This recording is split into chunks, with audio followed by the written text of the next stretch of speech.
আর এরই মধ্যে বিস্ফোরক বিজেপি বিধায়ক দিব্যেন্দু অধিকারী তিনি দাবি করছেন যে তৃণমূলের 10 থেকে 15 জন সাংসদ তাকে ফোন করেছেন, তার সঙ্গে যোগাযোগ করেছেন। বিস্ফোরক দাবি মুখ্যমন্ত্রীর ভাইয়ের। আমরা শুনবো কি বলেছেন তিনি।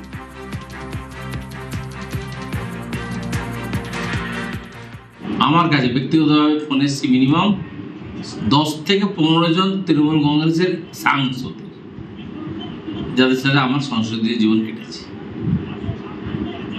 আমি তাদেরকে হাত জোড় করে করজোড়ে বলেছি, আমার দলই শেষ কথা, ব্যক্তিগত সম্পর্ক নিশ্চয়ই আল্লাহ এখানে। দল যতক্ষণ না আমাদের ছাঁকনি জাল, ওই আমরা চা খাই না, পাতা চা ছাঁকা হয়, সেই ছেঁকে দল যখন সিদ্ধান্ত নেবে সেটাই শেষ।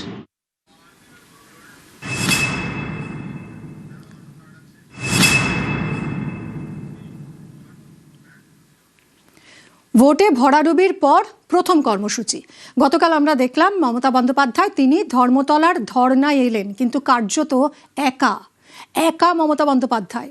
হাতে গোনা কয়েকজন নেতা রয়েছেন তার সঙ্গে, আর তাছাড়া বাকি আর কারো দেখা নেই। সাংসদ নেই, বিধায়ক নেই। এককালে চারপাশে ভিড় করে থাকতেন যারা মাছির মতন তাকে ঘিরে থাকতেন, সেই তারকারাও নেই ক্ষমতা, একা মমতা।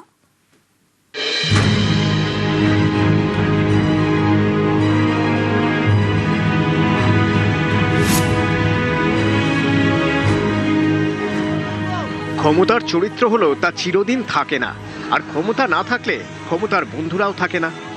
এই দেখুন মমতা বন্দ্যোপাধ্যায়ের অবস্থা। ভোটে ভরাডুবির পর প্রথম কর্মসূচি, ধর্মতলার ওয়াই চ্যানেলে ধর্ণা। দলনেত্রী আছেন কিন্তু নেতারা নেই।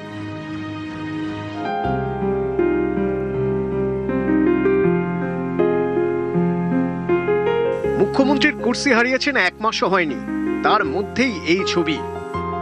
ক্ষমতা যেতেই একা মমতা। অথচ এটা হঠাৎ করে ঘোষিত কোনো কর্মসূচি নয়।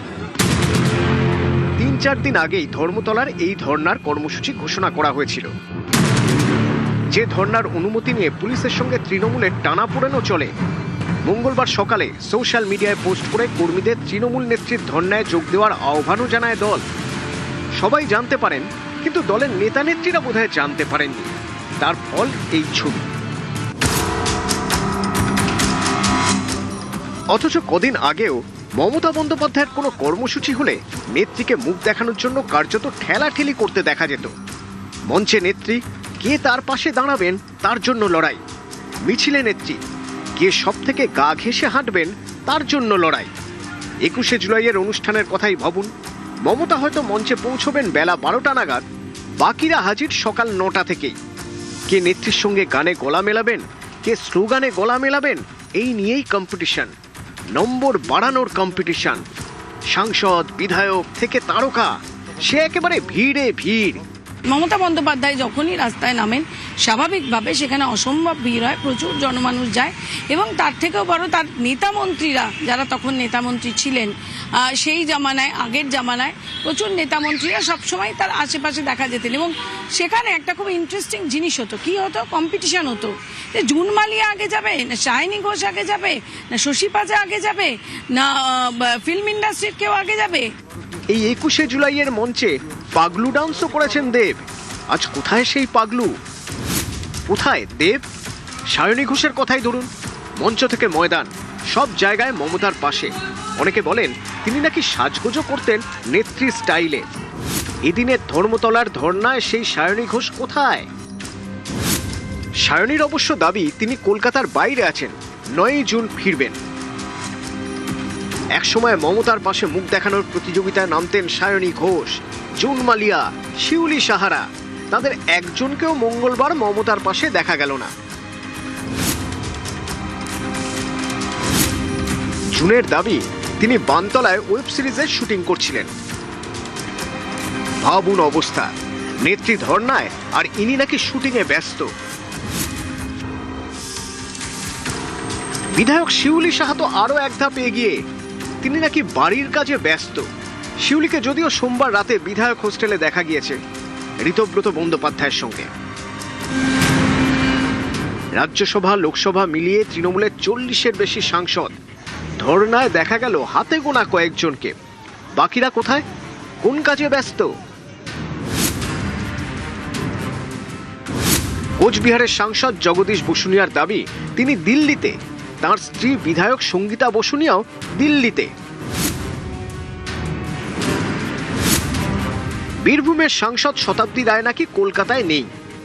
আরামবাগের সাংসদ মিতালি বাগের আবার বিরাট সমস্যা, তার গাড়ি নেই, গাড়ি খারাপ, কেউ আবার তাকে গাড়ি ভাড়াও দেয়নি। হাওড়ার তৃণমূলের বড় নেতা, মন্ত্রীও ছিলেন অরূপ রায়, বিধায়কদের জালসই বিতর্কে উঠে এসেছে তাঁর নামও। অরূপের দাবি অভিষেক বন্দ্যোপাধ্যায়ের পাঠানো রেজলিউশনে যে সই রয়েছে সেটা তাঁর নয়। এদিনের ধর্নায় অরূপকেও দেখা যায়নি। তৃণমূলের তারকা নেতা, তার জিমের ভিডিও প্রত্যেকের সোশ্যাল মিডিয়ার ওয়ালে।